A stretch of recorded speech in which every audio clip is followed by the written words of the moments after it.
नमस्कार श्रोताओं, आप सभी का पुनः स्वागत है आकाशवाणी ईटानगर के रीजनल न्यूज यूनिट द्वारा पेश की जा रही खास कार्यक्रमों की श्रृंखला में, जिसमें हम आप सभी को आगामी 7 जनवरी 2026 तक ये जानकारी साझा कर रहे हैं कि साल 2025 में केंद्र सरकार ने देशवासियों के लिए क्या क्या महत्वपूर्ण कदम उठाए हैं और ये भी जानेंगे कि इन कदमों से सभी नागरिकों को क्या क्या लाभ पहुंचे हैं। आज के इस कड़ी में आपके साथ मैं हूं मनोज कुमार शर्मा। आज के इस अंक में हम जानेंगे कि भारत के निर्माण में आधारभूत संरचनाओं के तहत ये साल कैसे बड़ी सफलताओं का साल रहा।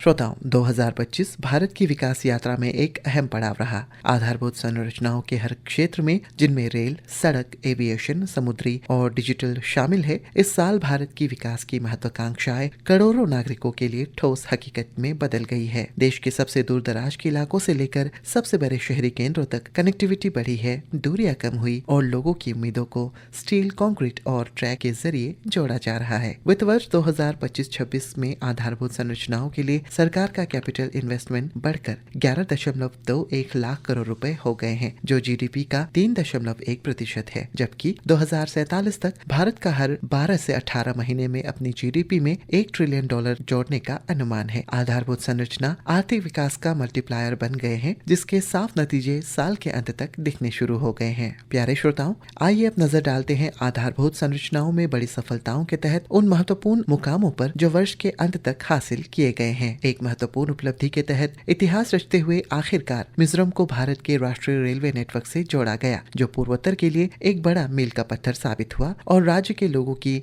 लंबे समय से चली आ रही इच्छा भी पूरी हुई। इस उपलब्धि के साथ मिजोरम भारत के रेलवे मानचित्र में शामिल हो गया, जिसमें 51 किलोमीटर लंबी बेराबी सायरांग रेलवे लाइन शामिल हुआ। ये परियोजना 8,000 करोड़ रुपए से ज्यादा की लागत से बनाया गया है, जो आजाद भारत के इतिहास में पहली बार आइजोल को सीधे भारत के राष्ट्रीय रेलवे नेटवर्क से जोड़ता है। आपातकालीन सेवाएं, सैन्य, लॉजिस्टिक, नागरिकों के लिए स्वास्थ्य सेवा तक पहुंच, शिक्षा और रोजगार के अवसर, ये सभी मिजोरम की आबादी के लिए एक ही रेलवे लाइन से पूरी तरह से बदल जाएंगे। इतना ही नहीं, पहला माल ढुलाई गत 14 सितंबर 2025 को हुआ, जब असम से आइजोल के लिए 21 सीमेंट के वैगन भेजे गए।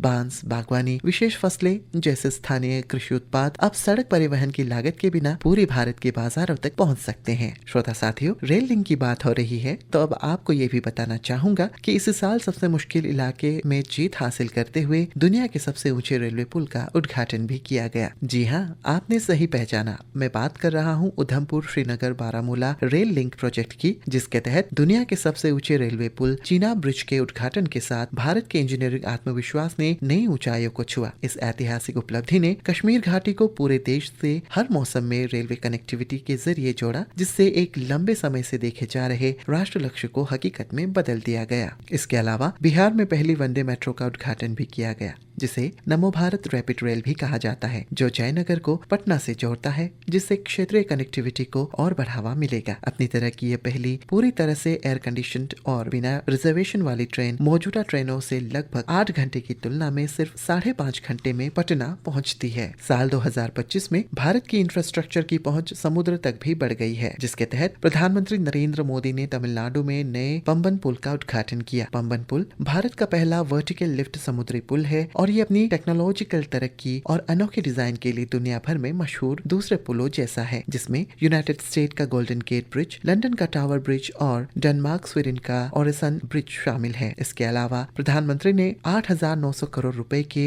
विजहिंजम इंटरनेशनल डीप वाटर मल्टीपर्पज सी पोर्ट का उद्घाटन भी किया। ये देश का पहला डेडिकेटेड कंटेनर ट्रांसशिपमेंट पोर्ट है, जो विकसित भारत के एकीकृत विजन के तहत भारत के समुद्री क्षेत्र में हो रहे बड़े बदलावों को दर्शाता है। दोस्तों, आधारभूत संरचनाओं में बड़ी सफलताओं के तहत इसी साल प्रधानमंत्री ने जम्मू और कश्मीर में रणनीतिक जीमोहर टनल का उद्घाटन भी किया, जो एक महत्वपूर्ण परियोजना है, जो सोनमर्ग को साल भर कनेक्टिविटी सुनिश्चित करता है और लद्दाख क्षेत्र तक पहुंच को मजबूत करता है। श्रीनगर लेह हाईवे पर हिमस्खलन वाले हिस्से को बाईपास करने के लिए बनाई गई यह सुरंग नागरिकों की आवाजाही, पर्यटन प्रवाह और इमरजेंसी एक्सेस में काफी सुधार करती है। साथ ही राष्ट्रीय सुरक्षा और रक्षा लॉजिस्टिक के लिए एक महत्वपूर्ण रणनीतिक संपत्ति के रूप में भी काम करती है। इतना ही नहीं, hi tech Vande Bharat express train का उद्घाटन भी किया गया, जिससे पहली बार जम्मू से श्रीनगर तक रेल से सीधा कनेक्टिविटी मुमकिन हुई। भारतीय रेलवे अपने लगभग पूरे ब्रॉडगेज नेटवर्क के इलेक्ट्रिफिकेशन को भी पूरा करने के करीब है। 99% से ज्यादा हिस्सा पहले ही इलेक्ट्रीफाइड हो चुका है और बाकी हिस्सों का काम जल्द ही पूरा होने की उम्मीद है। हाल के सालों में भारतीय रेलवे के काम की रफ्तार जबरदस्त रही है। विकासात्मक प्रगति के राह पर आगे बढ़ते हुए दिल्ली मेरठ RRTS कॉरिडोर का आखिरी सेक्शन पूरी तरह से कमर्शियल ऑपरेशन के लिए खुल गया है, जिससे दिल्ली के सराय काले खां से मेरठ के मोदीपुरम तक 82.15 किलोमीटर का लिंक पूरा हो गया है। RRTS मेट्रोपॉलिटन कम्यूटिंग को नया रूप देता है। 180 किलोमीटर प्रति घंटे के कॉरिडोर भारत के रीजनल कनेक्टिविटी के विजन को दिखाते हैं, जो शहरी मेट्रो और इंटरसिटी रेल के बीच खास अंतर के साथ आगे बढ़कर अलग अलग दूरियों के लिए ऑप्टिमाइज रैपिड ट्रांजिट के स्पेक्ट्रम की ओर बढ़ रहा है। श्रोता साथियों, भारत का मेट्रो नेटवर्क 2014 में 248 किलोमीटर बढ़कर 2025 में 1013 किलोमीटर की हो गई है। भारत अब गर्व से दुनिया के तीसरे सबसे बड़े मेट्रो नेटवर्क के रूप में खड़ा है, जो शहरी परिवहन विस्तार में इसकी तेज प्रगति को दिखाता है। श्रोता साथियों, इंफ्रास्ट्रक्चर और कनेक्टिविटी की बात हो रही है तो आपको ये जरूर बताना चाहूंगा कि देश में राष्ट्रीय राजमार्ग नेटवर्क की लंबाई मार्च 2019 में 1,32,499 किलोमीटर से बढ़कर अब 1,46,560 किलोमीटर हो गई है, जिसमें 4 लेन और उससे ज्यादा वाले NH नेटवर्क की लंबाई 2019 में 31,066 किलोमीटर से बढ़कर 43,512 किलोमीटर हो गई है, जो 1.4 गुना ज्यादा है। वही बात करें ग्रामीण इलाकों को सड़क से जोड़ने की, तो इसमें प्रधानमंत्री ग्राम सड़क योजना जैसी पहलों ने काफी विस्तार करते हुए 2025 के 25 दिसंबर को अपने 25 साल पूरे कर लिए हैं। वर्ष 2000 को ग्रामीण क्षेत्रों को हर मौसम में संपर्क सुनिश्चित करने के लिए इस योजना को शुरू किया गया था, जिसका उद्देश्य कृषि, रोजगार, शिक्षा, स्वास्थ्य सेवाओं तक पहुंच बढ़ाकर गरीबी उन्मूलन में मदद करना है।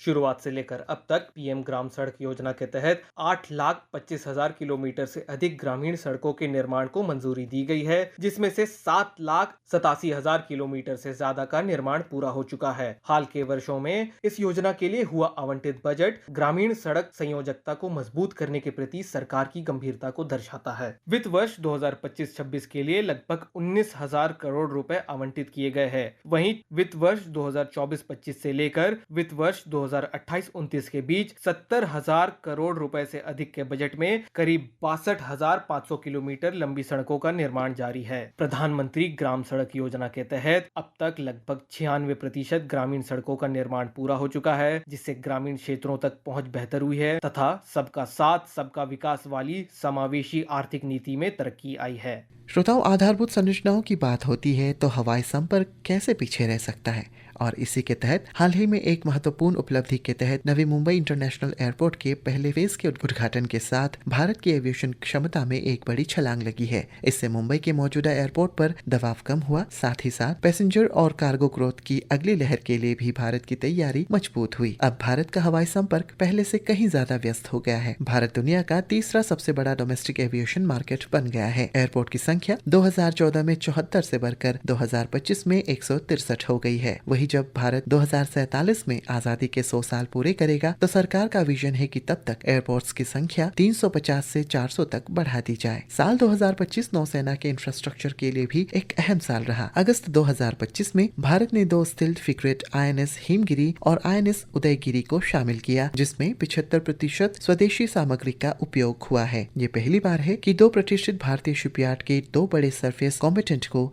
एक ही समय में कमीशन किया गया। इसी वर्ष प्रधानमंत्री ने RV road Ragigudda metro station पर येलो लाइन मेट्रो सेवाओं का उद्घाटन भी किया, जो बेंगलुरु के सेंट्रल डिस्ट्रिक्ट को इलेक्ट्रॉनिक सिटी के टेक हब से जोड़ती है। और इसी साल मई 2025 में छत्तीसगढ़ के नक्सल प्रभावित मोहला मानपुर अंबाकर चौकी जिले के 17 दूरदराज के गाँव में आजादी के बाद पहली बार ग्रिड बिजली पहुंची, जिससे 540 परिवारों को लाभ हुआ। साथ ही महाराष्ट्र के गढ़चिरौली में नक्सली प्रभावित आदिवासी गाँव काटेझारी को आजादी के बाद पहली बार बस ट्रांसपोर्ट की सुविधा मिली और गाँव वालों ने बस के आने का जश्न मनाया।